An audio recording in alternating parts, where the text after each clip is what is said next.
Okay. Do you want to say anything first? No, hi.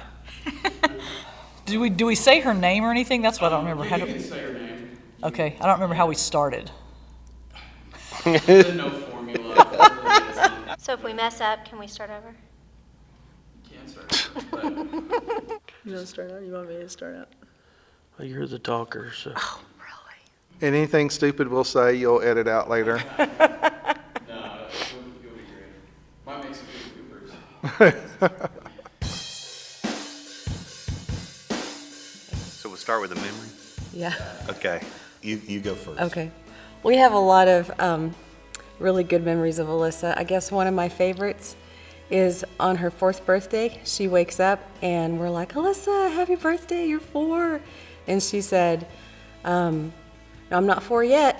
And we said, what do you mean you're not 4 yet? And she said, not until my birthday party. So we go all day. We have like grandparents are calling, hey, Alyssa, you're 4. No, not yet. Not till my party. This goes on all day long. I'm getting a little old. The birthday party comes and we're like, okay, you're 4 now. And she said, no, not yet. And then we had cake and we opened presents. And she's still like, okay, are you 4? No, I'm not 4 yet. And we're like, ugh. So then Jason's like, Alyssa, you're going to get in a lot of trouble if you don't stop saying that you're not 4 yet. So she comes up to me later and she's like, Mom, I'm still 3, but don't tell Dad. And so finally, I said, crazy, at the end of the day, I said, Alyssa, why do you think that you're still 3? You're not 4 yet. And she said, because I'm still this tall.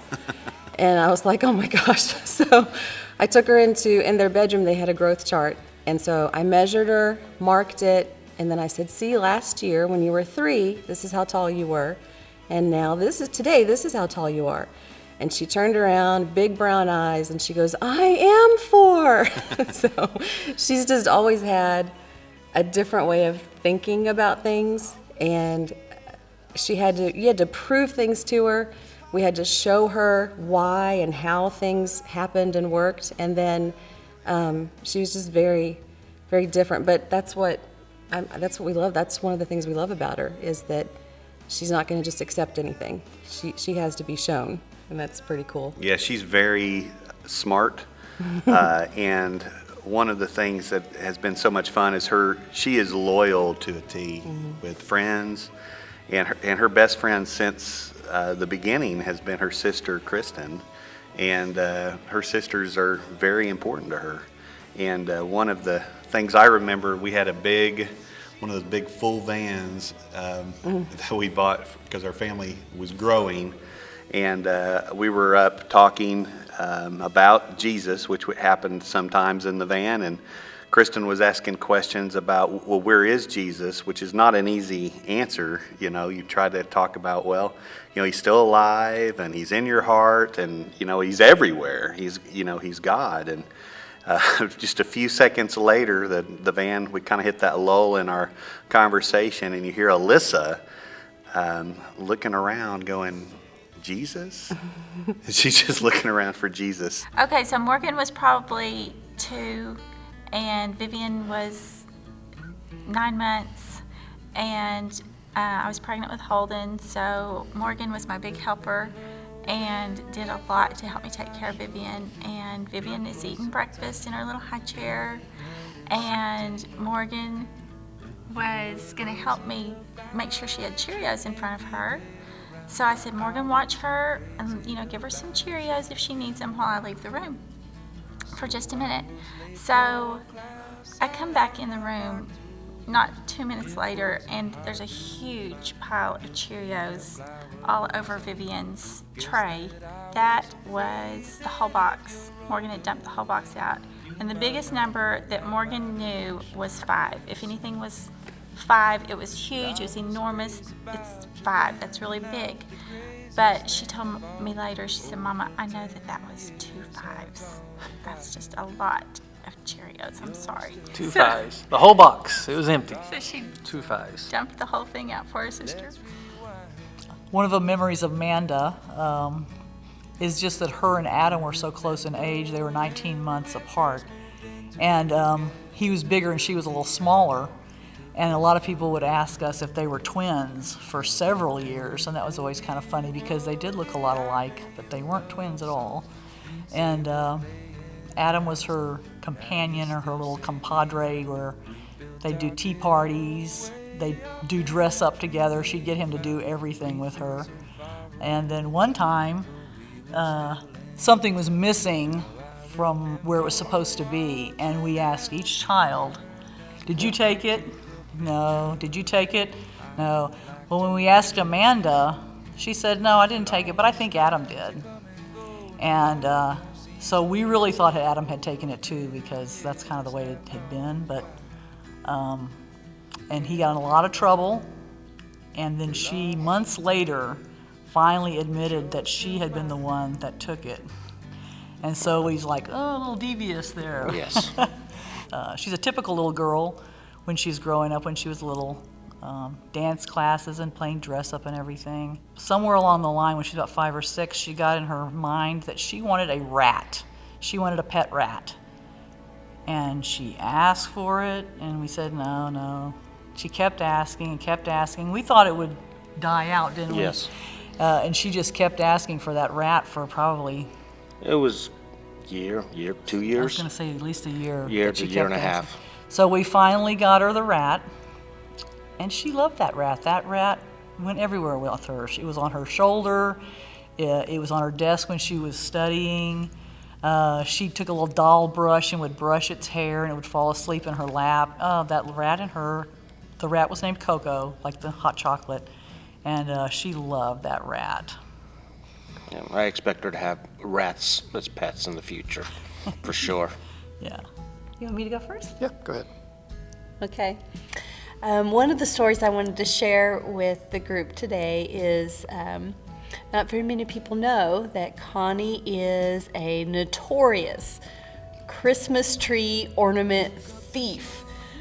When she was growing up, she would take every ornament off of our Christmas tree every single year.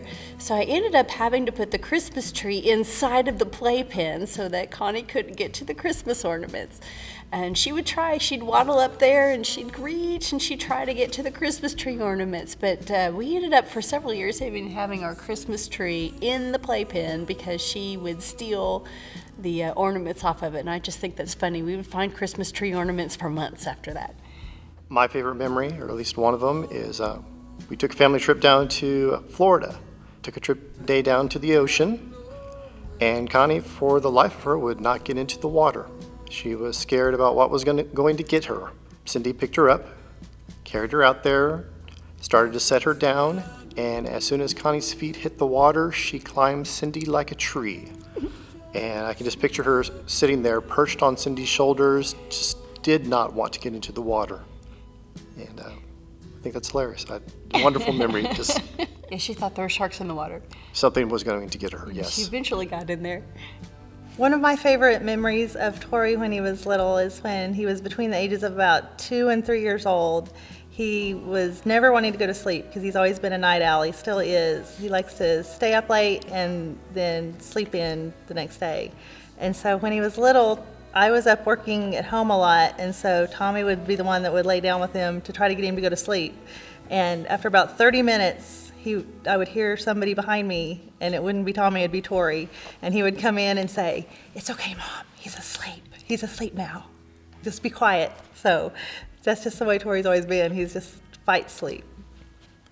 My favorite memories with Tori for years, ever since he was probably 4 years old, he and I have done all of our special little projects, working in the garden, building tree houses, worked on forts and stuff like that. So all my favorite memories are when he and I worked together on special projects. Well, I guess there's a lot of memorable childhood funny stories about Keely, but one her mom and I think about quite a bit. She was about, I think, maybe 3.5 years old, and keep in mind that with Keely being a only child, we didn't have a lot of other siblings running around the house, so we learned at a very young age that Miss Keely is definitely resourceful. she actually had a couple of imaginary friends. And one day I was near her bedroom door, and I thought I heard Keely talking to somebody, and I thought, well, you know, her mom's outside, and so I went to her room and I said, Keely, who are you talking to? And she said, my friends. And I said, oh, well, who are your friends? She said, well, Daddy, you know them. She said, they're Diber and Kangaroo. I said, oh, Diber and Kangaroo, okay. And I said, are they here in the room right now? And she was like, mm-hmm, can't you see them? They're sitting right there. So anyway, that's a funny, memorable story that we talk about a lot. Well, one of my favorite memories of Mackenzie, and there's a lot of them, is probably about 3 years ago, maybe 4 years ago. I was leaving town for a day trip, and I had to get on a plane, and I had to leave really early, about 3:30 or 4 o'clock in the morning. And so I had set my alarms and made sure I got up. And so when it was time to get up, I stumbled to the bathroom and kind of walked around, turned on the light, and right there on my bathroom counter was a breakfast plate with eggs and bacon and a piece of toast and orange juice and a little note that said, I love you, Daddy, I hope you have a good breakfast.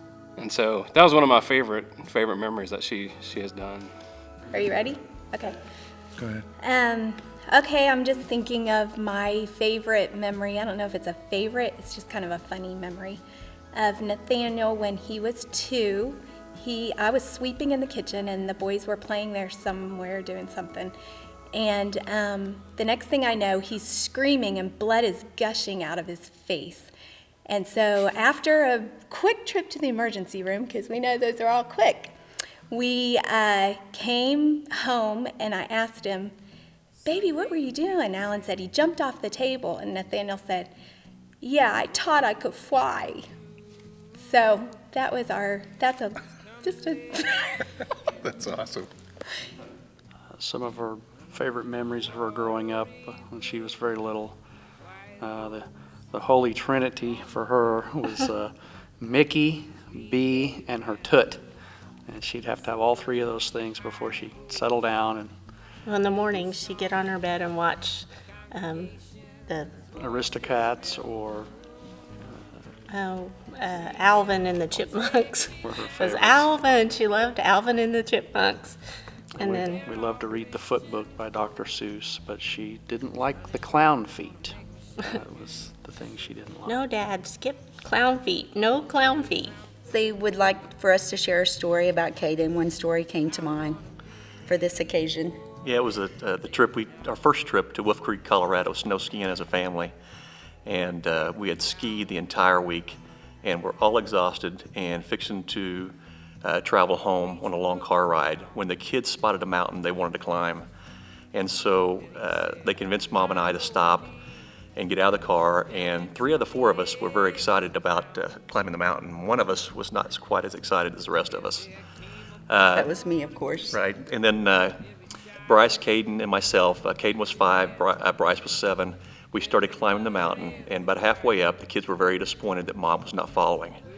The 3 of us made our way up to a ridge, and as we got up there, Caden looked down and was encouraging Mom. In fact, she yelled out, "Mom, believe in yourself. You can do it."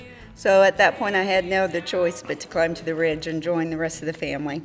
So I did, and Brad and I laughed, and we had never heard Caden ever say anything like that before. And so from that point on, that was Caden's always her little catchphrase, to believe in yourself. And she's always done that, and she's always been very, very successful, and we're always very proud of her. She's been very successful. She does believe in herself, and she does what she sets her mind to.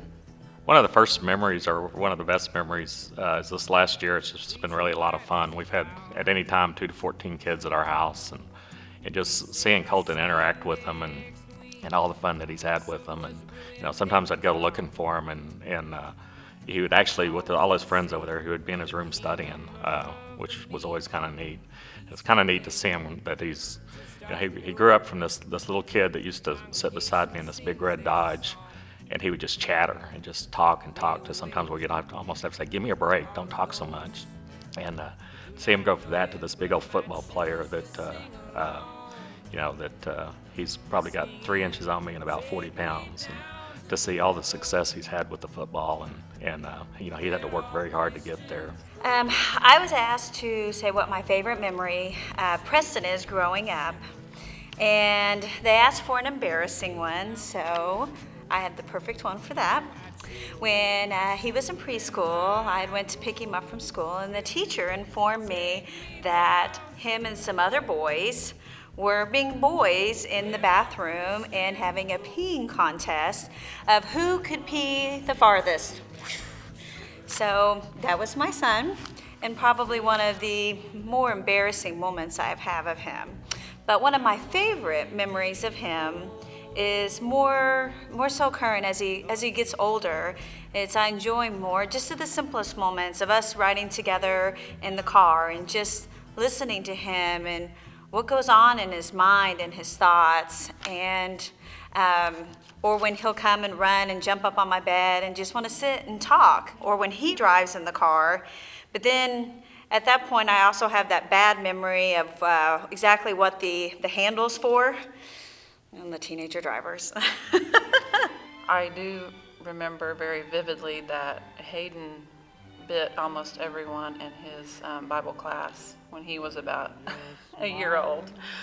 I was at VBS working one summer, and I saw a kid walk by, and he had a giant gash on his cheek, and I thought, oh, poor kid, he fell outside and scraped his cheek. And then not 30 seconds later, a teacher came up to me and said, Hayden bit a kid in class. And so I can laugh about it now. It's funny now. It wasn't so funny then. I think I actually took him in a classroom and gave him a pretty good spanking. But anyway, he survived it.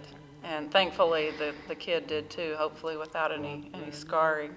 The really funny part about that is not too long after, I got a letter in the mail from Memorial Road and proceeded to read it, and it said, the eldership is very concerned about the incident with your child and concerned about the biting, and we take these things very seriously. And was signed the elders, no one specifically. So I called Jason and was ready to change churches. And he said, who's it from? And I said, I don't know, it says the elders. And he said, let me check on something. Well, come to find out, it was from Max Pope. And that's another thing that I can laugh about now, and wasn't so easy. It wasn't easy to laugh about then, but thankfully we stayed at Memorial Road, and I forgave Max. You have any funny memories? Yeah, we all know that Hayden's no stranger to food. And my earliest recollection is after Malia was born, we were in the hospital, and he was coming back up the elevators after getting us some lunch with my mom, and there was a lady in there that most politely said, oh, that's so cute, you have toys and your lunch. What did you have?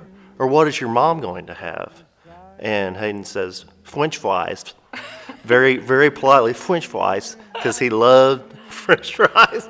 And that's about the only word he knew. So we loved. It didn't matter that he was having a baby sister, but no, he definitely got the French he got his lunch in.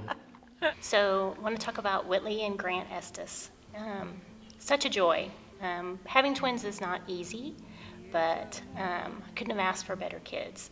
They developed their personality really, really early. Whitley was, I want it now, this is the way it's going to be, and et cetera. And Grant was a little more laid back about things. And this shows up many, many times in their childhood, but one of the most famous is they're probably about 18 months old and come home from work, and I go back to change out of my suit, and I come back to the kitchen, and Grant is on top of the kitchen counter handing down cookies to Whitley. So the brains of the operation was Whitley, and Grant was the brawn. He had climbed up the door pulls of the drawers and climbed up clear on the kitchen counter. So that's a story about that. And Grant, he's always into something, and you can talk him into about everything. So I'm gonna let Robert tell a story about our sailboat? We had just purchased our first sailboat, and if anybody knows about sailboats, whenever you're sailing, they kind of heel over into the wind. And so Cynthia, when we went out the first time, she said, I don't want you to heel it over too far because you'll scare the kids and then they'll never come back and sail with us again. So we were going out, and I kind of heeled the boat over about 10-15 degrees, and the kids got all excited, and they went down, put themselves in between the railings on the gunwales, and they were screaming, heel it over, heel it over. So I put it all the way into the water and put their waist in the water, and that kind of set the tone for our sailing adventures. And soon after that, we went over to this one cove, and we were swimming, and Grant was looking up at the mast, and he says, man, that would be really, really great if you could like get a diving board up that high and dive off the side. I said, well, I can get you up to the top of the mast. The mast is about 45 feet off of the water. And Grant, after a couple minutes or whatever, it was really easy to talk him into. I was going to tie a rope around him and hoist him up there with a winch 45 feet up above the ground. It was a good idea until he got up there and the wind started blowing. And he was hanging on for dear life. And he had a phone, and I said, well, take a picture. And I didn't realize that he had grabbed my phone, and my phone was in peril because he was about ready to drop it. But anyway, we got some really good pictures at the top of our boat from Grant. We actually talked him into dropping the phone down to me, and then he dove off the top of the mast. So Grant's real easy to talk into doing some weird things. Rebecca got to know Brian and Delise Williams very well on family encampment when she was about 3 years old. And we came back to Oklahoma City and worked at Oklahoma Christian, and she sat down in the cafeteria one day with Brian Williams and Sherry and quite a few of my coworkers, and she looked up at Brian and smiled and said, hey, you great big butthead, which is a line from one of her favorite kids movies. Brian looked down and he said, what did you say, sweetie? And she repeated it even louder where the whole cafeteria could hear it. So that's our favorite funny Rebecca memory. That the movie was just Babe. It wasn't anything horrible. Okay, funny story for Alec. So we were having friends over for dinner one night. The doorbell rang, and Alec limped down the stairs as we were welcoming our guests, carrying a ceiling fan blade in his hand. And we heard this loud noise upstairs. Well, it turns out he decided he was going to be like Buzz Lightyear. But funny thing is, a ceiling fan, a fully running high-speed ceiling fan, won't support the weight of a 4-year-old. So he broke both the ceiling fan and his foot in one fell swoop. We were driving to Florida for vacation as a family, and we put Rachel in charge of finding the places to eat just off the interstate.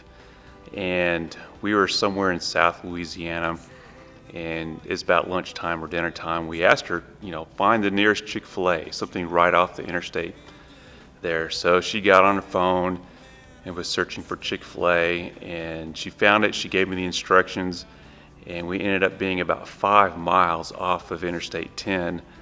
I think it was at the campus of Southeast Louisiana State in an empty parking lot outside the Student Union, which was all locked up because it was summertime. So we've always made a joke about her being our navigator and her skills in that particular field. And then there was a time that we were at Jason's Deli, and she came over with an empty ice cream cone, and she said, I can't get things to work. And I looked over, and the ice cream is just going all over the floor. It's just going all over the place. And anyway, we died laughing. It was very funny. A story about Grant Estes is that on his very first ski trip, when he was about 5 or 6 years old, we went up and we were skiing. And the first 2 days we went to ski school, and when we picked him up, the ski instructor said, you need to watch that one. He likes going fast. And then the last day we were skiing, we took them up and we all skied together as a family. And the first time down the mountain, Grant just points the skis straight down the mountain and takes off. And he's going way too fast, and I'm skiing behind him, trying to tell him to turn and this and that and everything, and he just is zooming straight down the mountain. as I ski to catch up, I hear him saying something or whatever, and I couldn't quite figure it out. And then when I got a little bit closer, then I could hear him singing, "Whoa, whoa, whoa, pussycat, whoa, whoa, whoa, what's up, pussycat?" And he was just singing and having a great time all the way down the mountain. Whitley, it's always humorous and it's always funny to see people's reactions and stuff when they see her personality and her real personality come out. And I remember a time she always seemed so quiet and shy and just, you know, kind of listened. And I remember a time that Wade's parents came up and we went to eat, and Whitley was on a roll and she was just busy and talking and hyper and crazy. And Wade's mom looked at me and said, "Is she like this all the time?" And, you know, we had to say, "Yeah, she is. At home, she's, you know, hysterical." And it was really funny because she's got such a silly, busy personality and is so fun, and it's very interesting. It's fun to see other people and see that. The story I guess we'd share about Will is he was about 2.5, maybe a little bit more than that, and Justin was about a week away from arriving. Anyway, we went out on a last date before the second child arrives and went to Ted's, and Will was eating some salsa, and evidently he got a jalapeno or something, and the next thing we look over and he is licking the rough cedar wall just to get it off of his tongue. When Kel was 2-3 years old, he had guys. His guys were Big Bird and Snuffy, little ones that happened to come out of Rice Krispies cereal boxes that were the prizes. So they were not very big, and he carried them everywhere and slept with them. And basically had to have them 24/7. So to have backups, we went and bought lots of Rice Krispie cereal. And unfortunately, it wasn't just Big Bird and Snuffy, it was the whole collection. Kind of a random deal, whichever one you got whenever you bought the box. So needless to say, to have just a couple of backups, which he would lose them, we ate a lot of Rice Krispies that year. Well, we always had something broken. It was like the Bokers were always on the prayer list for something. And we were accused many times of that we need to take our kids to or that DHS was going to come and take our kids away. That was always a bit of a joke, kind of an ongoing and running joke within the family and some of our close friends from here at church. And so then, interestingly enough, several years after we'd moved back here, Cole was at the store at Academy with his mom and his brother. Yeah, and our neighbors across the street, the Canes, Mrs. Kane was in front of us checking out, and out of nowhere, Cole says, "My daddy beats me. I cry myself to sleep." I was like, "Oh, no, he doesn't. He doesn't do that." And she's like, "Oh, no, that's okay." So we got home, and I called her up, and I was told, "Okay, really, honestly, Robert does not beat the children." And she pretty much understood. She had 3 boys of her own, but she always did keep her eye on us ever since then. I think she always kind of wondered, she and the doctors. One of my funny memories of Savannah is that her sister diagnosed her at a fairly young age with this condition called lyriconitis. And what it is that Savannah never can get the words to a song quite right, but she has all the confidence in the world that she knows the words, and so she just makes up her own words. So that's my funny memory. Every song. Every song, Yeah. yes. Man, we think Savannah is hilarious. She's kind of the family comedian, and from an early age, as she would finish her dinner, she would just stand off on the side of the kitchen there and kind of use that corner of the kitchen as her stage and just did outrageous things night after night after night. And so it was just kind of a nonstop flow of her jokes, kind of coupled with, again, this idea that somehow Sydney and I needed a third parent in the home to take care of her older sister. And so at one point I said, "Savannah, we're not really auditioning for a third parent in our family. We don't need one." And she just looked me square in the eyes and said, well, you're going to get one anyway.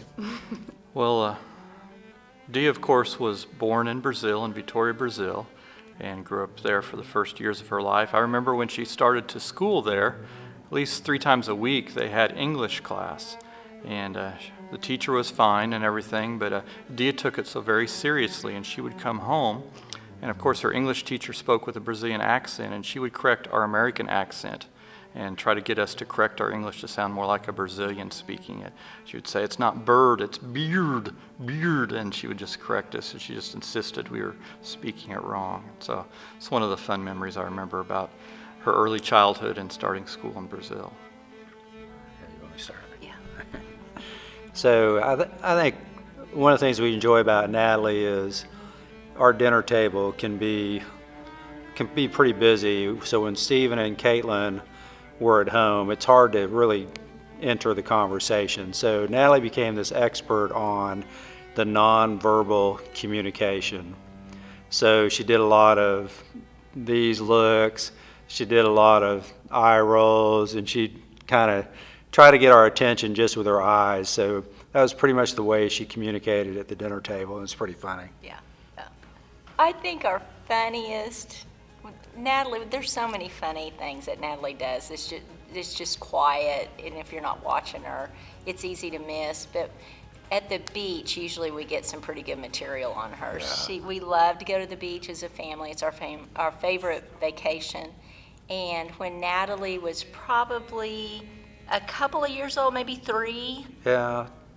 3 years old, we had set the umbrella up, and I was sitting in the chair, and she would not get off of the boogie board that was by the side of the chair. And I kept saying, Natalie, don't you want to go play in the sand and go down at the water with Stephen? And she just had all those little blonde curls blowing in the wind, and she said, oh, Mama, I don't like the sun, I don't like the wind, and I don't like the sand. And we just could not get her off that boogie board. And that's just one of our very favorite memories of her. We were down, this was down in Panama City, same place, a couple years later. And she was out, had found this little girl she started to play with, and they were digging a hole. And so, later on in the morning, we asked Natalie who her little friend was. And she said, her name's Candle. And we thought, well, that's an interesting name. So, maybe it's one of those Alabama names or something like that. So as the week went along and we got to meet the parents, the girl had a totally different name. Natalie had just named her Candle. She would assign people names Yes. if she didn't know their names. She'd just make a name up for them. So that was pretty funny. Yeah. Well, just time flies. I mean, she's already getting ready to leave for college, and it just seems like yesterday we were taking her home from the hospital, and that's when things really felt real. It's like we really have this girl that's our responsibility. So time just flies so quickly. So it's hard to believe that she's already looking at leaving the house already. So, but so many fond memories too of her in this church, and going to mission trips and day in the city, and just all of those spiritual growing moments that she's had with this church. Disaster relief efforts, just involvement in the huddle groups and the D groups that have been led by people in this church that have really been a blessing to her. We laugh when we think of a couple of funny stories that definitely have MRCC ties. The first one that came to mind was when Amelia was about 4 years old and was at Sharon Ackerman's house. Sharon just asked her in passing, Amelia, do you know what you want to do when you grow up? And Amelia said, yeah, I want to be an animal doctor. And Sharon said, oh, the word for that is veterinarian. Amelia just replied, well, I knew that, Sharon, I just didn't think you would. The other funny thing that we've laughed about over the years was that as a 3-year-old, before we had any other kiddos, it was just the two of us juggling her in church. And one Sunday, as the whole congregation was quiet for communion, Amelia had decided that was a great time to ask a really important question. And very loudly, she said, "Does Daddy have privates too?" And I said, I really tried to quiet her down. I said, "Yeah, he does." This is right in the dead of Oh, communion, yeah, right when it's super quiet. So after the snicker subsided, after about 2 or 3 minutes, then she asks, "Can I see him?" And so I'm pretty sure we were kicked out of that section. Oh, she's just a blast. She's just brought us so many laughs over the years. So It's hard for a dad to let his daughter go a long ways off to college, but time and again, Sarah's shown us how independent and how she's able to take care of herself. You know, Sarah loves to scuba dive, and when she first started talking about scuba diving, I thought, this would be a great opportunity for me to do something with her that so we can share some experiences together, and I can also kind of keep an eye on her. So a while back, we went off to get certified, and being 60 feet underwater is one of those things that I always thought I was going to try to avoid, that and like jumping from high places. So, I was a little apprehensive going into this, but we get there, we start our certification, we do some coursework, we go out to the pool, the instructor's kind of showing us some things to do when there's an emergency or things go wrong. Of course, Sarah sails through it, does everything perfect. I'm sitting there bumbling through the whole thing. I'm pressing the wrong buttons and grabbing the wrong gadgets and breathing in the wrong doodads or whatever, and I'm sitting there going, oh, this is going to be tough, but I'm going to be brave for her so she won't be scared. Later that day, after we did some more coursework, we go back, we put our gear on, we jump in the pool again, and he said, okay, this is a test, so what we're going to do is we're going down 12 feet underwater. You're going to, I'm going to come up, I'm going to take off your mask, I'm going to take your respirator out, I'm going to take the tank off your back, and you need to be able to get everything back on, get the air all cleared out, and be able to be ready to swim again. And so, I'm watching, and the instructor's getting all geared up, Sarah's getting all geared up, and mask on, respirator on, we're sitting in the water. They both look at me, and I'm like going, I think I've had my limit. So I'm sitting there going, this is a little too stressful for me. So I look over, and poor Sarah, she has this look on her face like, Dad, I would love for you to go with me, and this would be fun for us to dive together, but if you're not up to it, then why don't you sit this one out, because I'm ready to go. I'm ready to go on and do my thing. And you know what? She's enjoyed several scuba adventures and swimming with sharks and all sorts of wonderful things. And so, it's one of those things. I know she's going to be fine, and I know God is going to bless her. And her, Sarah, your mom and I are praying over you, and we know that God has some great things in store for you. One of the scriptures that popped into my mind as I was thinking about this was Romans 15:13.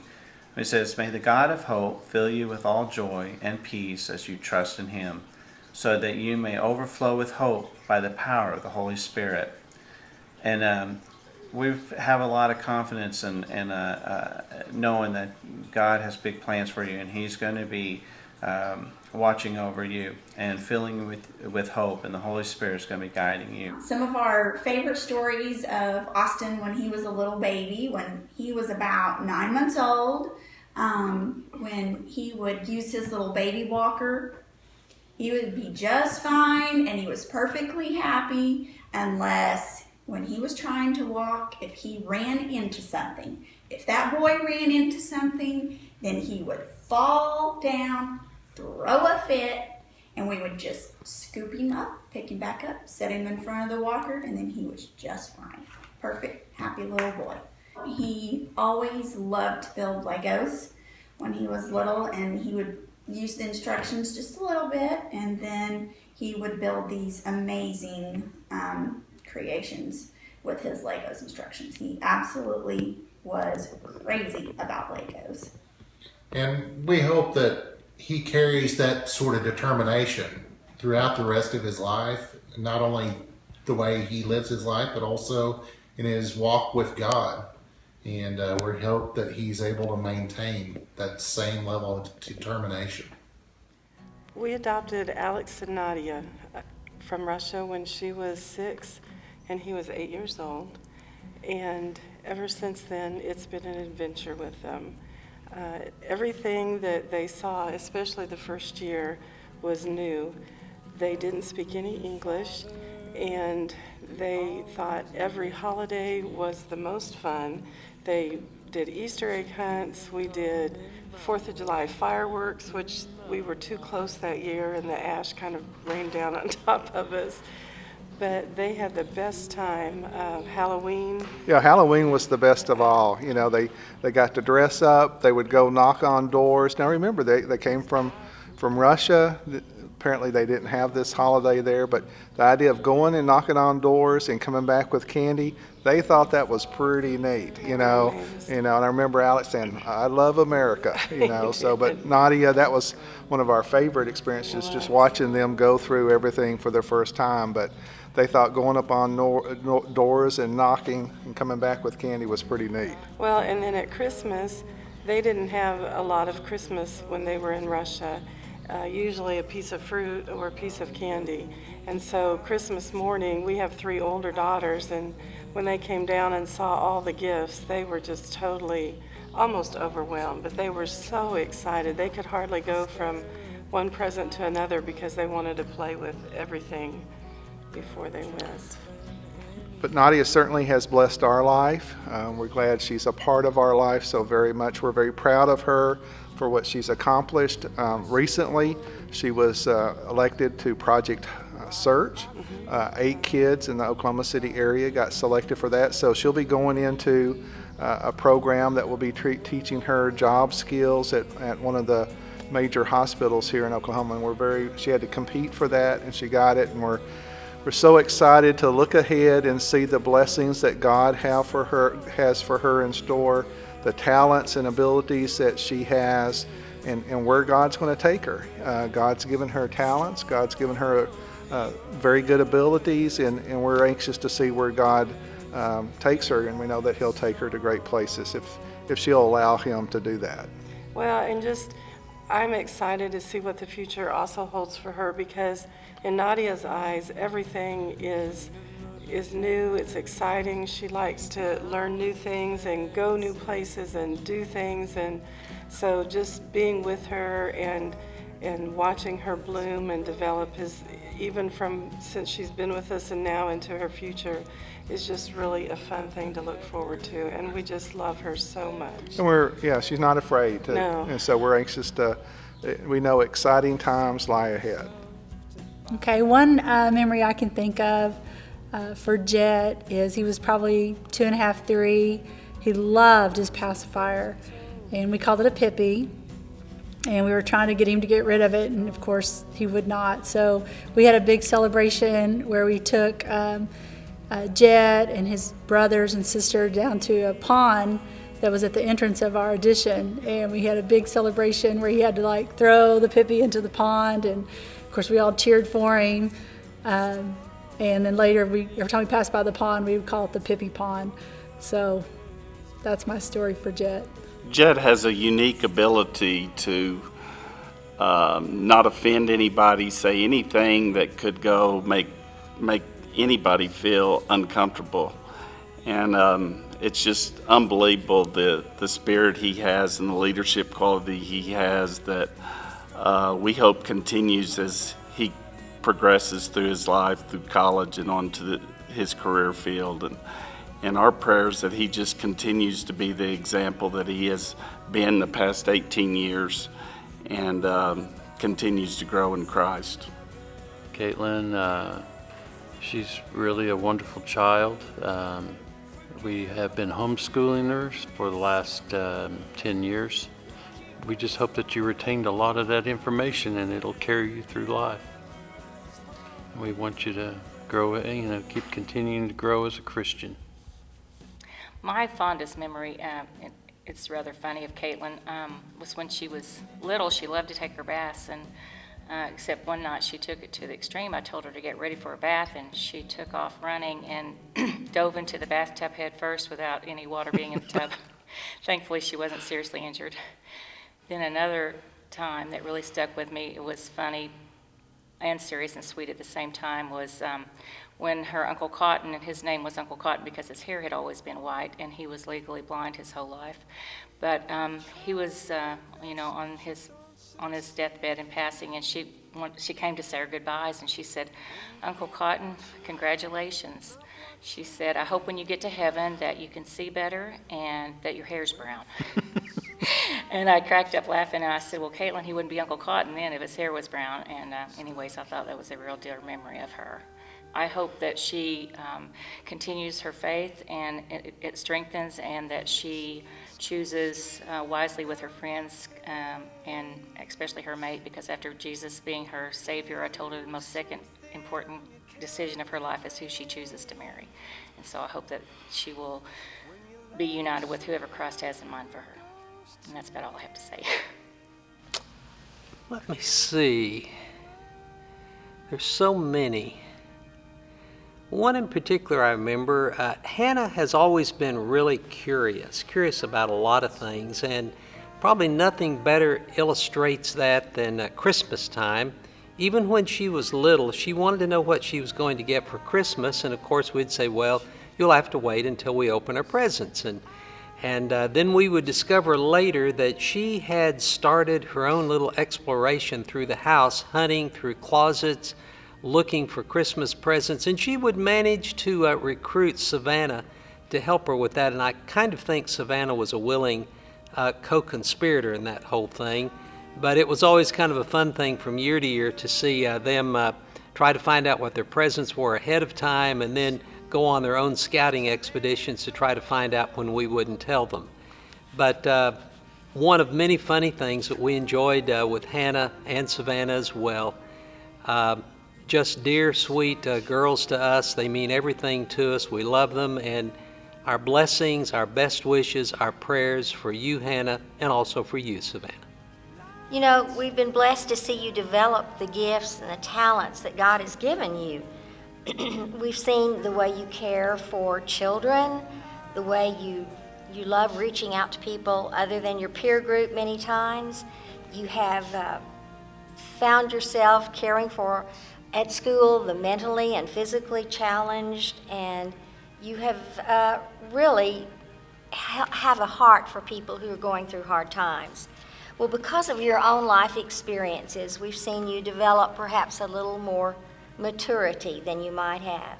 Sometimes we have to write stories in our diary that we never planned on writing. But because of these things, you have really, I think, already learned some important life lessons. And you've been blessed to discover these at a young age. What you've been able to discover is that God will be with you and help you find your way. We would encourage you to pursue a life of love, gratitude, and wisdom. Go after a life of love, Hannah, as if your life depended on it, because in reality, it does. Remember that love never gives up, that love is not selfish, that it doesn't want what it doesn't have. Love forgives. You know, love is about forgiving people when they hurt you.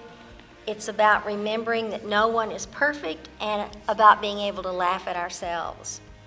Love trusts God, celebrates the best in other people, and always remembers to be grateful for many of the people in this room who have helped you get where you are today. And finally, wisdom. Hannah, we encourage you to pursue godly wisdom. Become a serious student of the Word of God.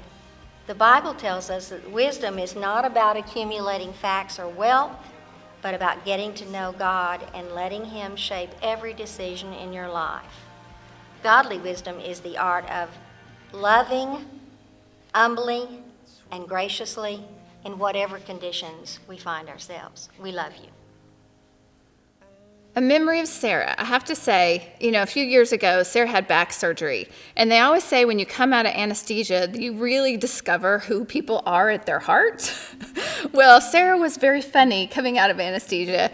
And every person that she talked to as she came out, she'd look up and she'd go, "I love you." And the doctor came in and she said, "I love you." And his intern that came in that she'd never met, and she said, "I love you." And then she kept telling him, "You did such a good job." And she's laying there and can't move. And she's saying, "You did such a good job. I just love you." And the nurses and everybody. And we giggled, and we have some really awesome video of her doing that. that we will bribe her with later. But I have to tell you, you know, it really made me think. At her core, Sarah, that's who you are. You love deeply. You care so much. And, you know, you teach me so much, and I want to be just like you when I grow up, because your heart is so big and you have such a heart to serve. And, you know, if I had one wish for you as you go on into the next phase of life and in your Christian walk, you have such a strong and close walk with Christ and your relationship. And I just pray and envision your life going forward, the many people that you will bless, because I know you will, just by being who you are, and the family that you will create, and the spouse that you will have. And I pray for that amazing life that you will lead, and all the many people that you will bless, because Christ lives in you and you are truly his hands and feet. And I can honestly say, I like me best when I'm with you. I can't wait to be with you again. Lawson's a hard person to just pick one story about him that is funny. He's been funny since he could talk. Some of my favorite memories about him are when he was in the hospital when he was 4. He would do some funny things that helped us get through some of the most difficult times in our life.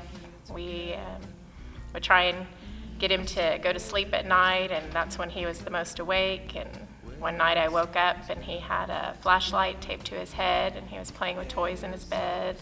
He seems to have a really great banter with adults. Lots of his friends, he would go home with somebody and that's the first thing that the parents would say when we'd pick him up is, he's funny. And so just think, if you know him, you know his sense of humor and some of the funny things that he does. He always sees the big picture. When he was little, he was trying to learn to write his name, and he got through LAW and put the pencil down and said, nobody else is named Lawson, they'll know it's me, and left the table. So that's just who he is. And I would say probably our hopes for him in the future are that he has a fun time in college, but also just really uses the gifts that God's given him and the things that he tries to pursue, and that he walk with God, and that he be a leader. And what else? That he stay funny. That's something that we think will take him far in life. Hannah, so many of my favorite memories with you center around volleyball. We've traveled a lot of miles together, we've stayed in a lot of hotels together, and we've had a lot of fun times. I think what I enjoyed most was watching you develop, not only as a player, but as a person. I remember when you first started playing libero, that your coach had to bring in an outside player just to teach you how to talk and be loud on the court. And now you're the loudest one out there. I really have enjoyed that, and I'm forever thankful for the confidence that you've gained throughout the years. Hannah, my favorite memories of you really always are about us being outside together. Thinking about when you were little, playing in the snow, especially in Michigan. And then as you got older, we would go on hikes together, thinking about our famous turkey hike, and camping together, and remembering the time the bear came into our camp, and just all the different fun things we used to do in the mountains. And those are my favorite memories. Even though I'm going to miss you like crazy, I am really excited for your new adventure at Harding. I wish you well. I know you're going to do great. I encourage you, Hannah, to just enjoy every day. Don't sweat the small stuff. You're going to be fine. Hannah, my dreams for you, really first and foremost, is just that you grow in your relationship with God. I just know so many people that life wears them down and they struggle with that. And I just pray that you grow stronger in your faith as you get older. I pray that your dream of becoming a missionary becomes a reality. Most importantly, I pray that you find a godly husband and that you enjoy having your own family. We love you very much. Love you, little girl. Our first memory of Randy LaDawn Jackson, is when she was born, we were all at the hospital, the family was there, and I was actually just dating my husband at that time. But it was so funny because we were looking in, the nurses had just brought her into the area where all the babies are, and she was the only baby in there. And so there was another family staring. We're all like going, oh, she's so pretty, look at her. And so I was like, wait a minute, that's our baby. And what was funny about it was the other family was white. And I was like, that's our baby. So it was really cute. But she was, Randy has always been beautiful. And just from the first time I saw her, so. You know what I'd like to say about Randy is she is so smart. She's an amazing kid, and she's been through so much, but she's come out of it so strong.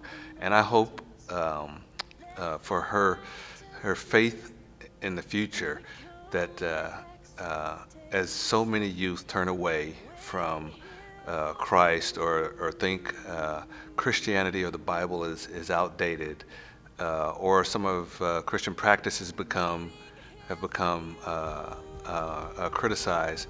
I hope she will continue to turn toward God and Christ for strength, and count on His strength, and use that strength.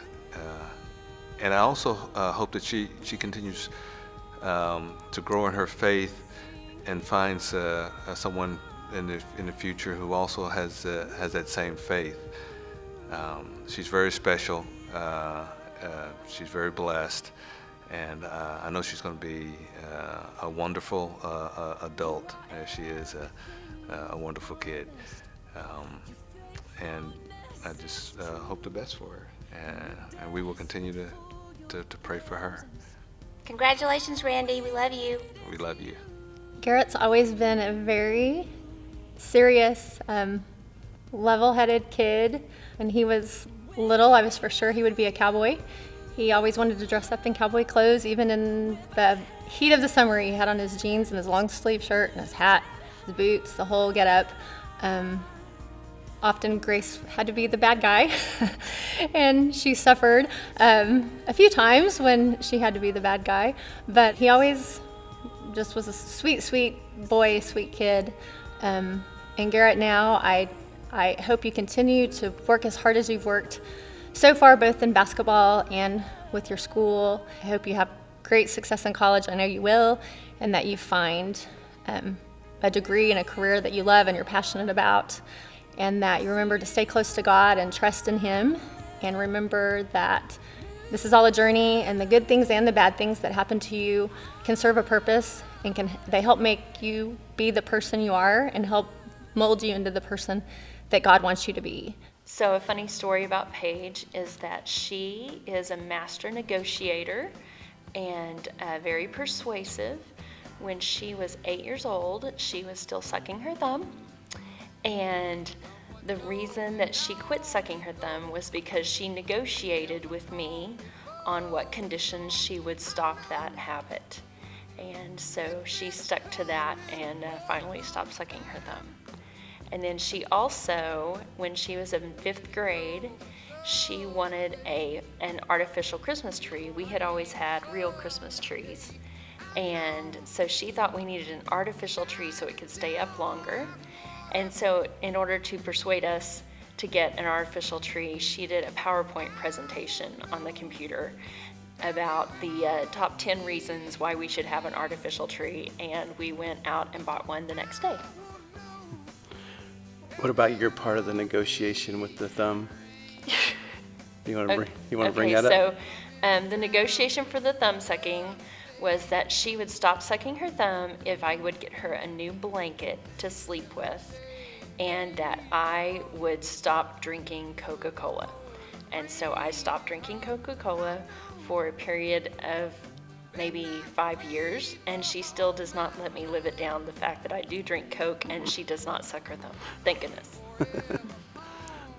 Let me say, first of all, that I really love the fact that Paige loves to be around family so much. She's always valued that.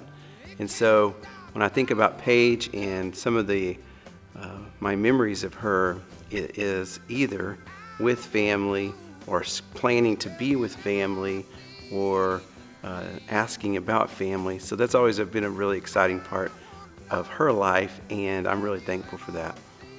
As for her faith, I hope that Paige will in the future not be held back by the things that I don't do well or the things that I haven't taught her.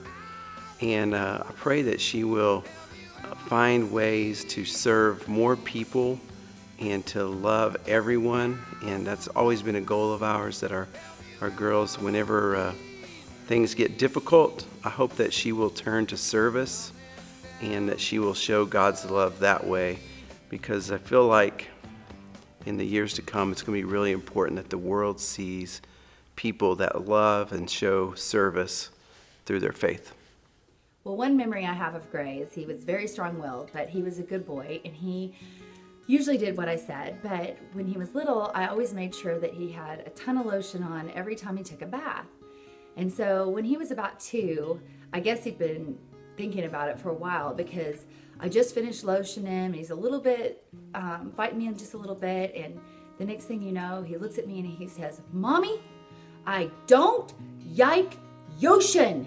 And from that point on, I pretty much knew that was the end of lotion. He didn't want lotion. So the real reason we're doing the video, Gray, we're proud of you. We know you're about to embark on your future journey up to Oklahoma State, and we wanted to share some words of wisdom. We hope that the Lord is a big part of your life going forward.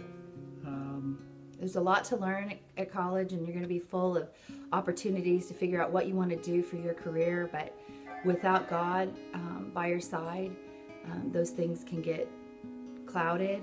And we just hope that you take this journey that you started here in our home and follow that walk with God throughout your college, and then eventually into your marriage and with your own children. So my wife is going to read Isaiah 40:29 through 31. He gives strength to the weary and increases the power of the weak. Even youth grows tired and weary, and young men stumble and fall. But those who hope in the Lord will renew their strength. They will soar on wings like eagles. They will run and not grow weary. They will walk and not be faint. Gray, we love you. We love you, buddy. Happy graduation. Congratulations. Mackenzie does have such a tender heart, and she's always had a very caring spirit about her. And one of the memories I remember when she was about 2 years old, it was our first time to participate in any way at the VBS at Memorial Road. And we went to church that Wednesday night when they do the play that they had done that morning at VBS. And this year was on Elijah, and it was the temple, or actually it was the mountaintop, where God sent down fire on the altar, and it absolutely terrified her. She was 2 years old and just scared to death by what she called the bad Jesus, which was people dressed up on the stage. And we were in Sunshine School here at Memorial Road, so we came to church Tuesdays and Thursdays, and then Sundays and Wednesdays, and every time we drove past church or to church, she would ask, "Mommy, is the bad Jesus going to be there?" And I would have to reassure her that the bad Jesus would not be there. So her tender heart started early, and it's followed her through, and we know that going forward over at Harding, we have such excitement and anticipation of her experiences there and her growth there. We hope that her faith continues to grow. She is a wonderful Christian young woman, and we know that God has wonderful plans for her. And we are so proud that she is our daughter and that God blessed us with her life. And we plan on watching Him work through her the rest of her life. And I just want to let her know that no, the bad Jesus won't be at Harding either. Okay, Keely, God has just given you so many great gifts, and your dad and I, our prayer would be that God would strengthen those in you and you would use them always to glorify Him in all that you do. We want to say thanks for being a precious daughter. We love seeing God's love in you and how you show that in all your friendships and in everything you do. We couldn't be more proud.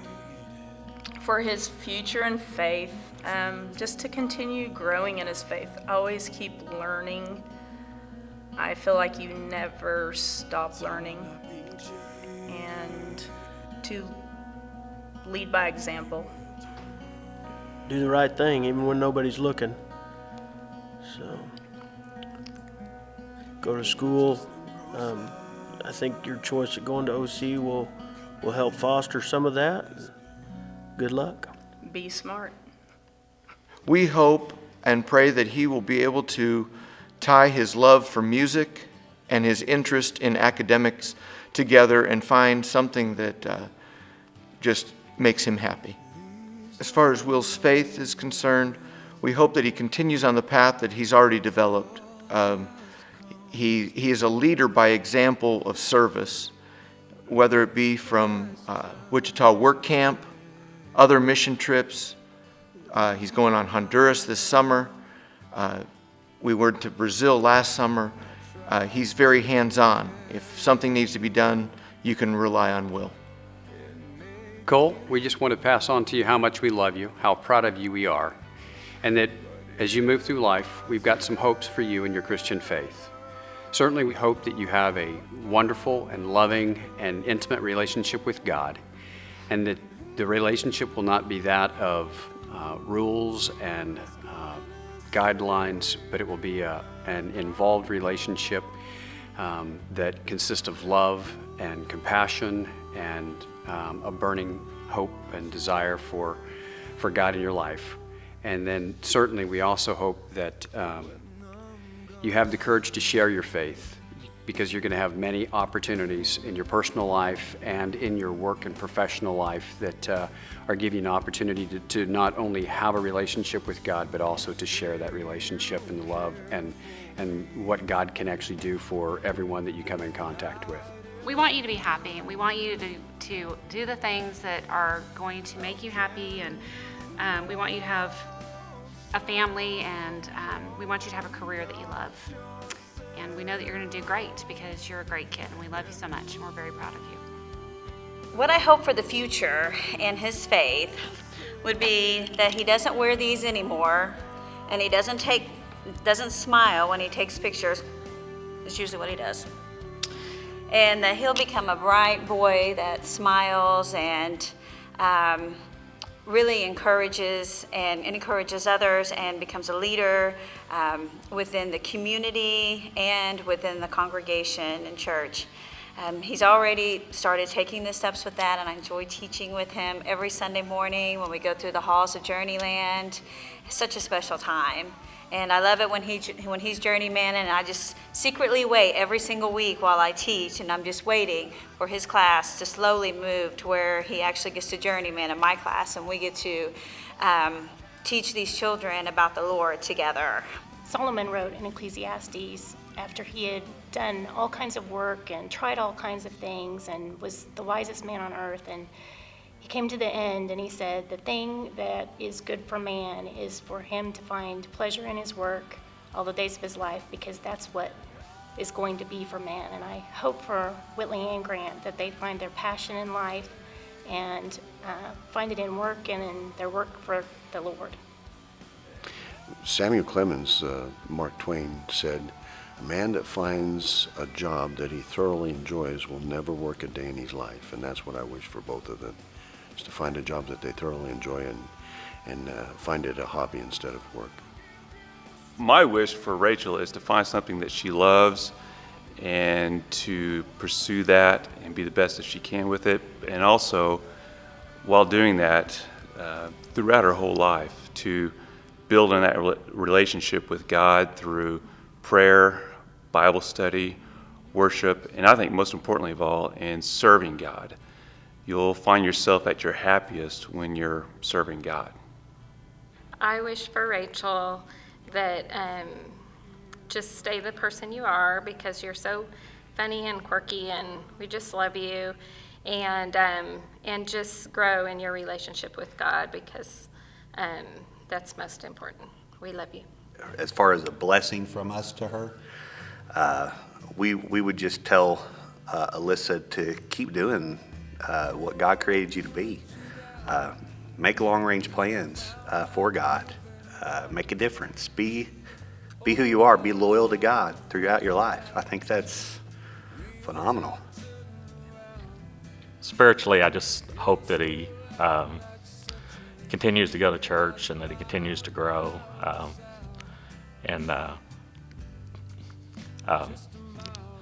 It's just exciting to see him grow up, and I'm also so excited that he's looking at pursuing a career in flying, which is what I do, so that's exciting. My hope for Connie. I hope that you will surround yourself with people who will draw you closer to God, and that you will be a person who draws them closer to God. I know you have been, and I know you will be, and that is my hope for you. And mine, we could tell even when Connie was little that she had a heart for God and that God had a special plan for her. And so my hope, Connie, is that you stay strong in the faith, stay strong in the Lord, and do what it is that He has planned for you to do. I just want her to remember and keep Jesus at the center of everything she does. I want her to really claim God's truths as her own truths, and that she can continue to grow in her relationship with the Lord. Also don't want her to ever lose her servant heart. She really has a servant heart to help people and try to make things better for people. And I don't want her to ever lose that, so that she can be a blessing to others. What we want to see with Natalie's faith is a faith that lives in Edmond, Oklahoma, near her parents. No, we just hope that she finds somebody that really she could share her faith with, and Natalie loves children, and that she could have a family that she could raise a family similar to the influence that Carla's had on our children, and just share her faith and share the things that were shared with her. And I'm really looking forward to seeing Natalie grow and mature as a young lady. She has just such a sweet heart and such a kind nature about her, that we think she just has a lot that she can go out into the world and really have an impact on lives, especially with children. She loves children and she wants to be a teacher one day. So we really look forward to seeing where she goes with that. As far as my hope for Tori for his future, I just hope that he continues to build his personal relationship with God. He is on a good start with that, and I just wish for him that he continues to do that, and that leads him to a godly spouse that will support him, and that they will find a lot of joy together in their life. I think everything else will come with that if he just has a strong relationship with Christ personally. And mine's basically the same thing. Tori's a wonderful person inside and out, and we just want him to carry that throughout the rest of his life. She's always been a delightful little girl, and she was always very shy when she was very, very young, and she always used to have Jacqueline Hummel speak for her at school, at pre-K, whether it was to go to bathroom or just...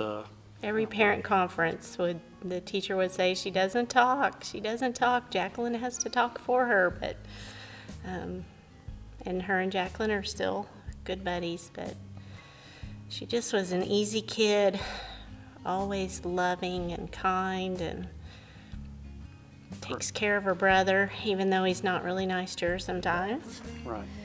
She's a great big sister, and we just love her gentle, kind spirit, and just hope she always keeps that as she grows older and goes on to college at OU.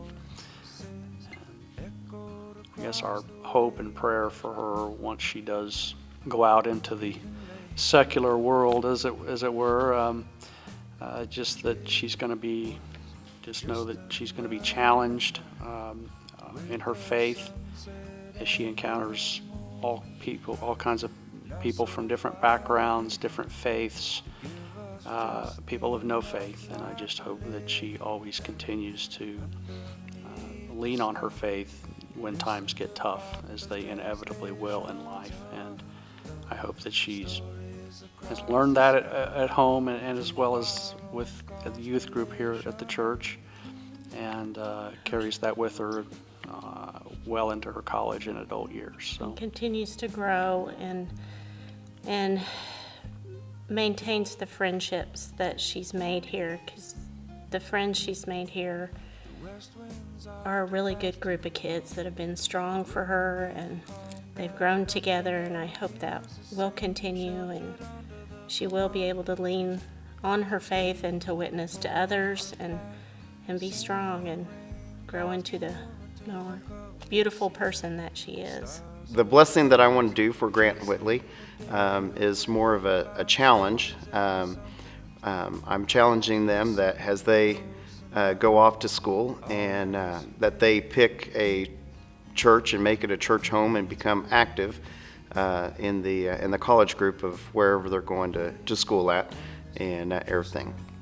I would like to see them continue the paths that they've chosen to become servants. They both are willing to help and do things for people, and I want them to continue looking for ways that they can help, ways that they can serve people, and use all of the gifts that they have to benefit other people and in their Christian life. I guess one of my blessings would be for Hayden just to find somebody that he truly loves and enjoys being with, and most importantly will help get him to heaven one day. And that's what we truly hope for, and know that the type of person he is, and he's on fire for the Lord, and hopefully always will be. Anyone that knows Hayden just knows what a truly loving person he is. He's so much better than we are, and we ever dreamed that he would be. And I'm sure. Well, then I am.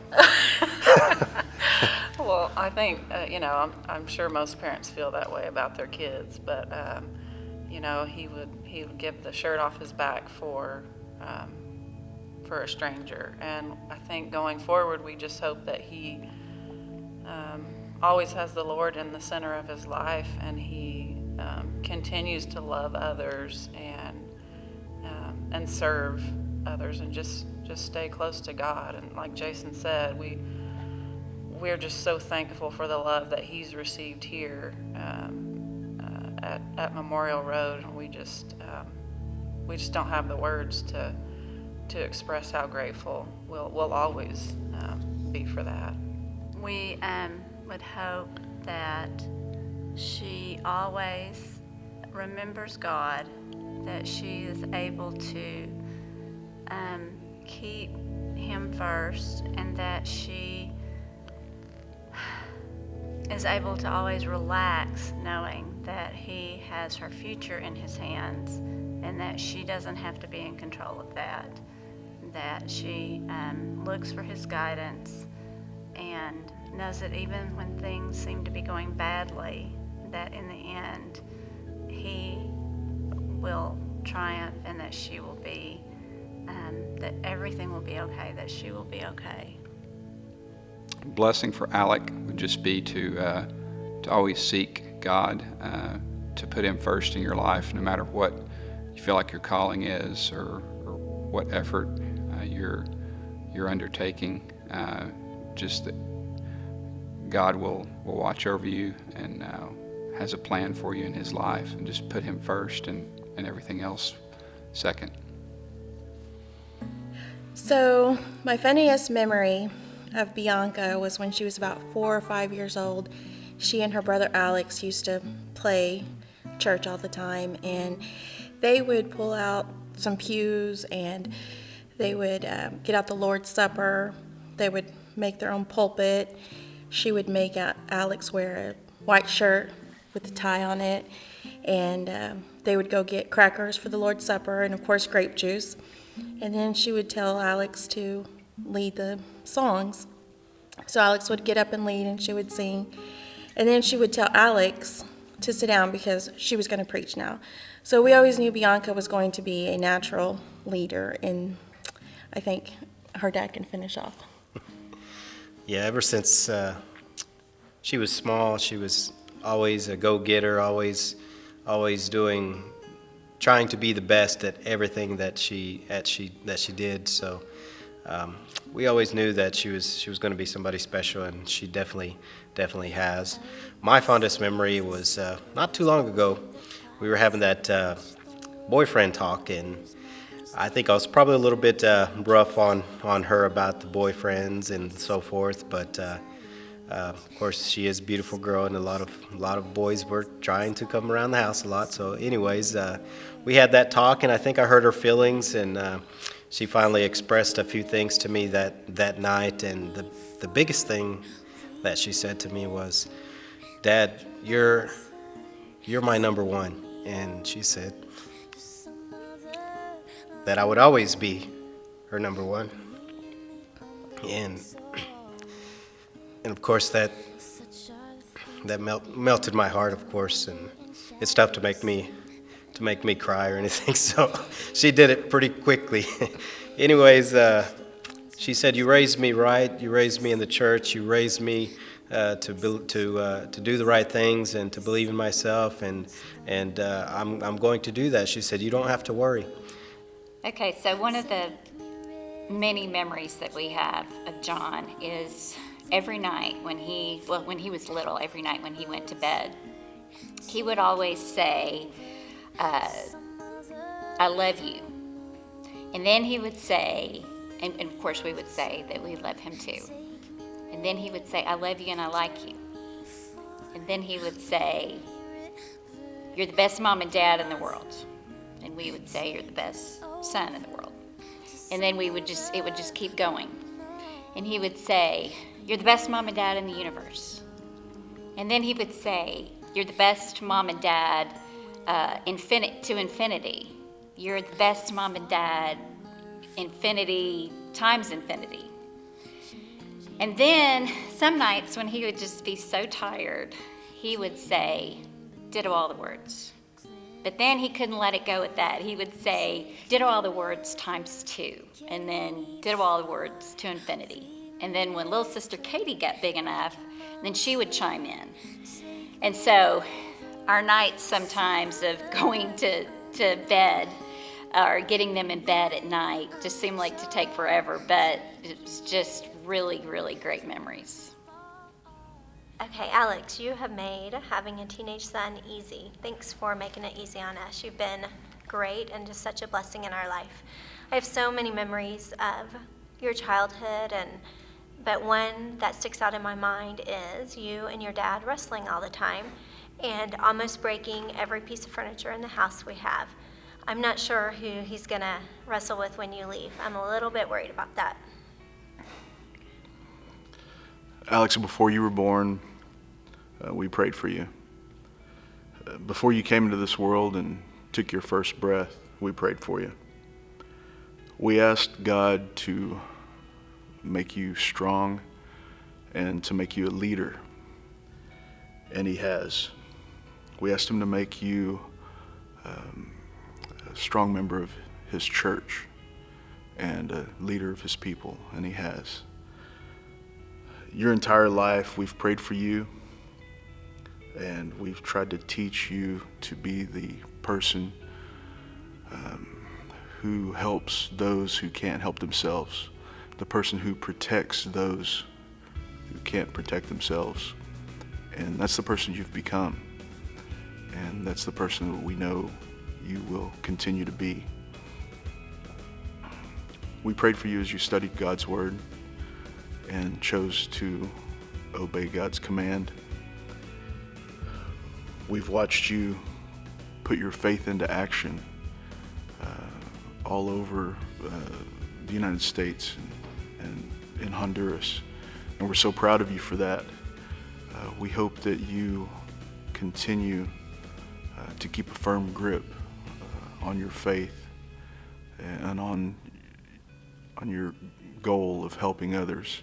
You have been, and I know you will continue to be, a force in God's church. When I think back about Dunn as a little boy and the years growing up with him, 2 or 3 things stand out. 2 or 3 memories come to mind that of him from a very young age, having an orientation toward business that his older brother never had, and he was always thinking of things to do in a business context, but also with a serving mentality.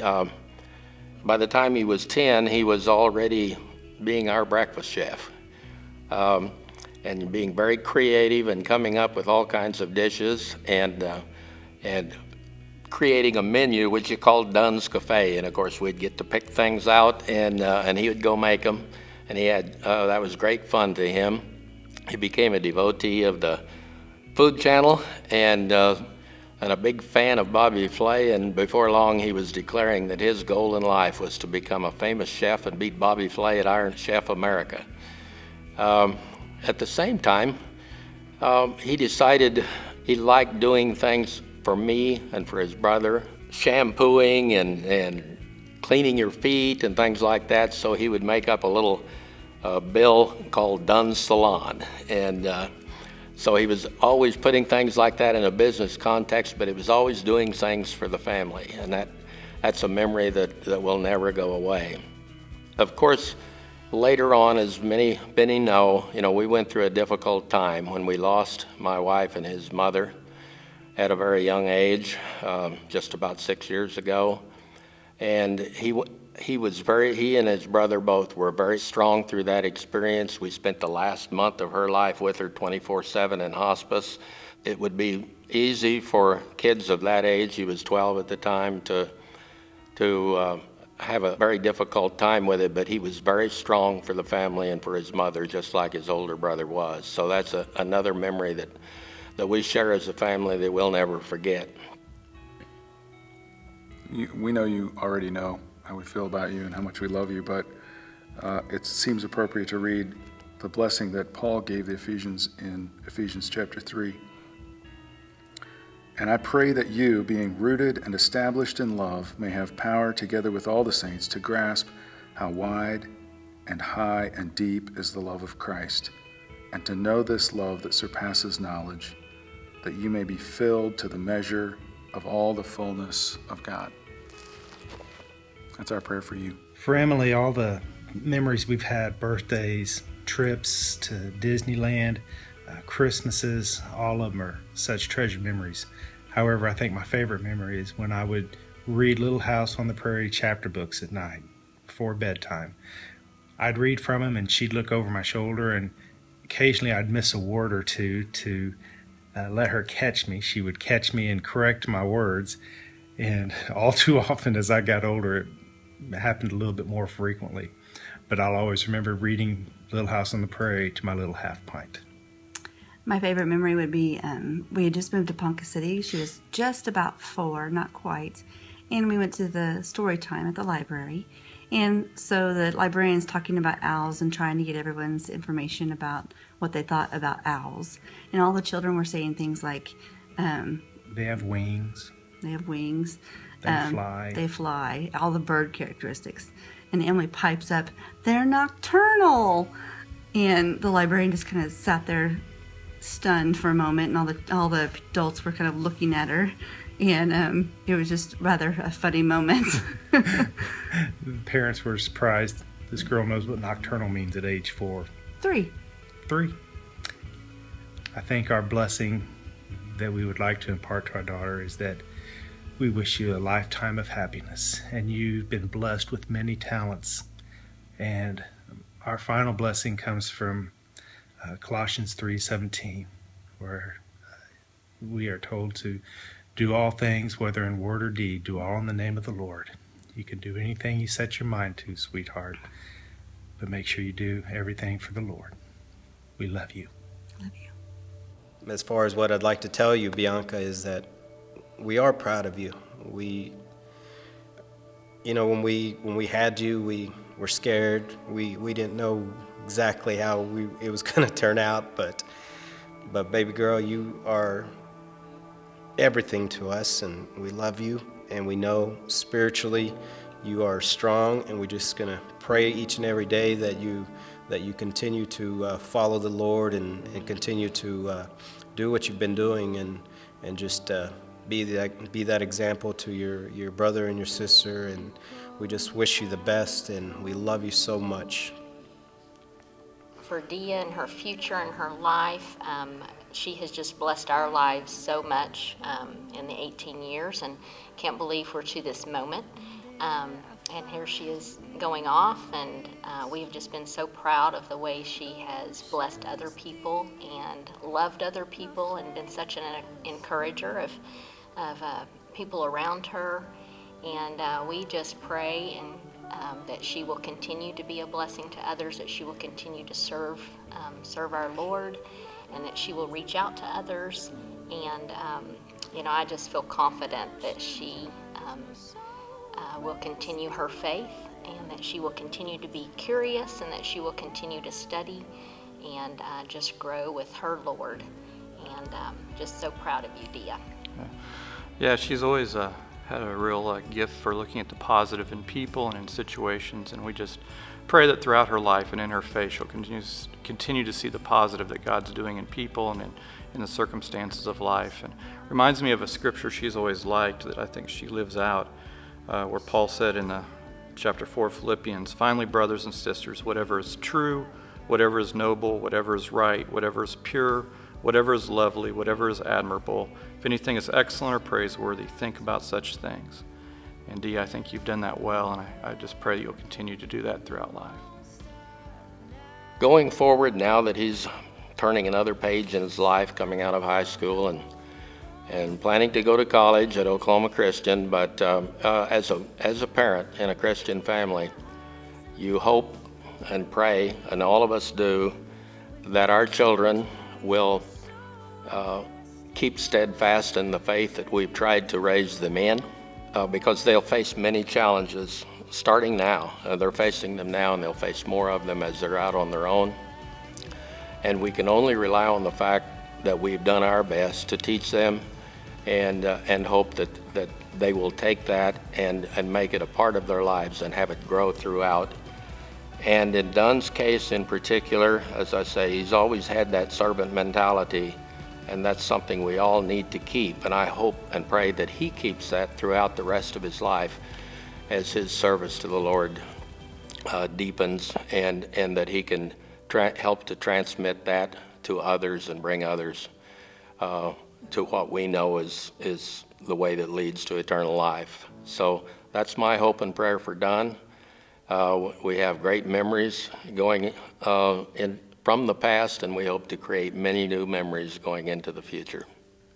Our hopes and our prayers for you as you take these next steps in your life is that you will be a source of strength and integrity as the church continues to grow and continues to serve our community and the world. We hope and we pray that when the world sees you, they see Christ living in you. John, our wish for your future faith is that you will grow in your love for Christ every day, and that your faith and walk with God will grow stronger every day. We've encouraged you to spend time in prayer every day, spend time in the scriptures, to read the Gospels because of their words of Christ, to read the Psalms when you feel like you're struggling with your relationship with God.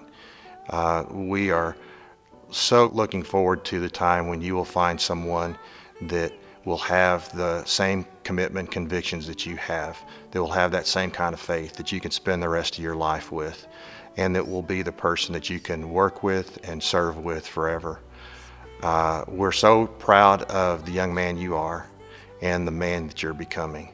And we want you to always remember that we both, your mom and I, love you and like you.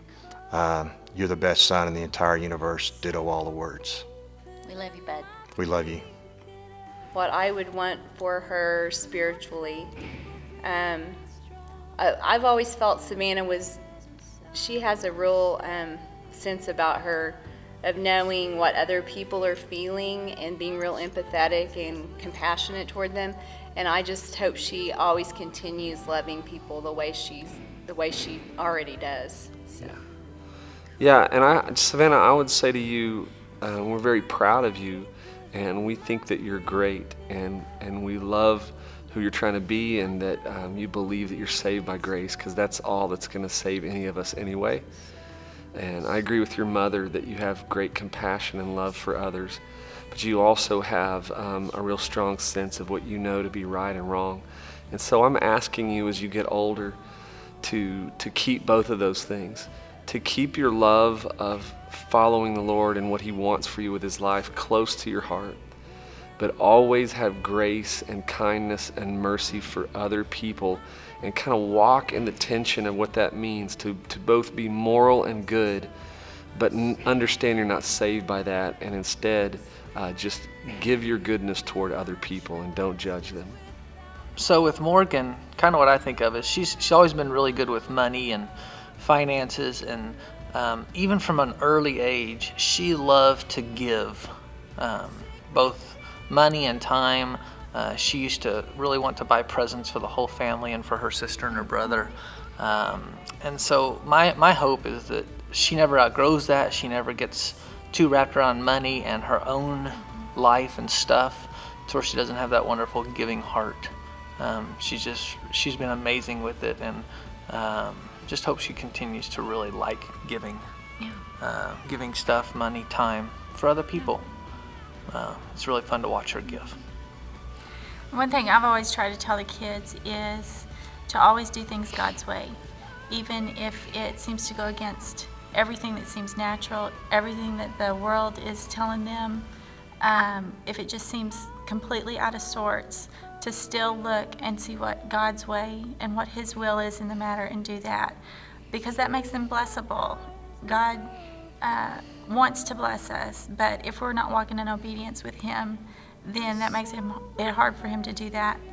And that's just my hope, is that for the rest of her life, she'll choose to always do things God's way. We love you, Morgan. Yep, we love you a lot. Forever, for always, and no matter what. She's been successful in school. She's set goals for herself. She's been successful in basketball and volleyball academically, and she's grown so much through high school spiritually, and we're just so proud of her. And we just want to say that there's going to be mountains ahead of you, and we believe in you, and we want you to continue. We want to leave this with you. Believe in yourself. You're braver than you believe. You're stronger than you seem, and you're smarter than you think. We love you. Good luck. Love you, Kate. It's great to think about what might come for Amelia in the future. We have seen her grow in so many ways, and you're gonna have to talk. I'm gonna tear up.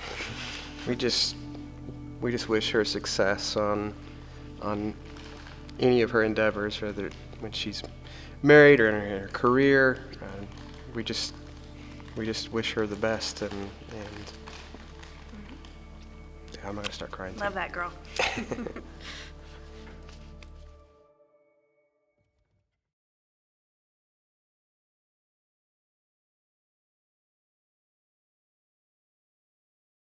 Is that enough?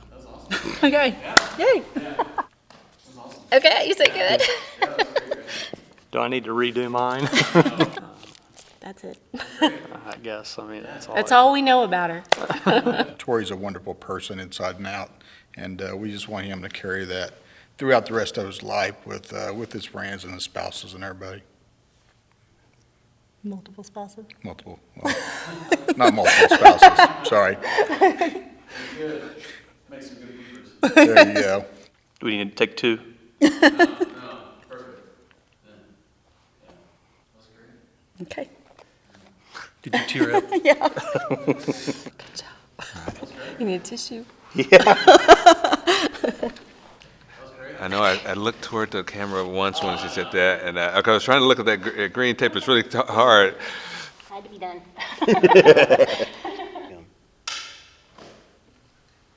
What you need?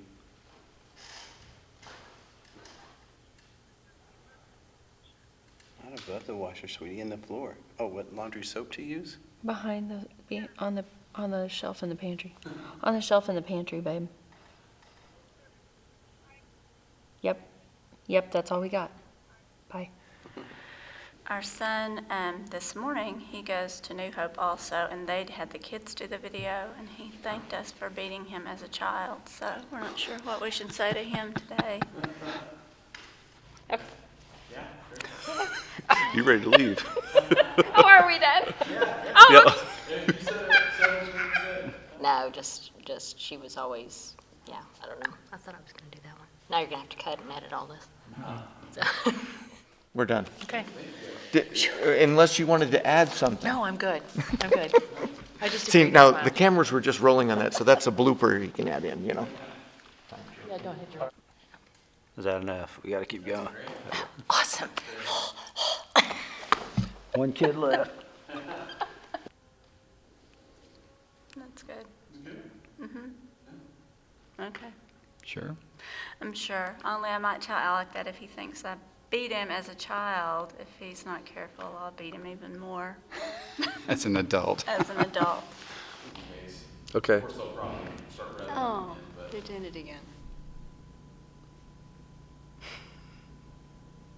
This is pretty loud. Okay. What was it? The spiritual goal? Spiritual what? What you want for her Oh, yeah. in the future, her spiritual life. Savannah, when I think about what I want for you as you become, I want to see what it is. I think you're setting up tables. Oh, yeah.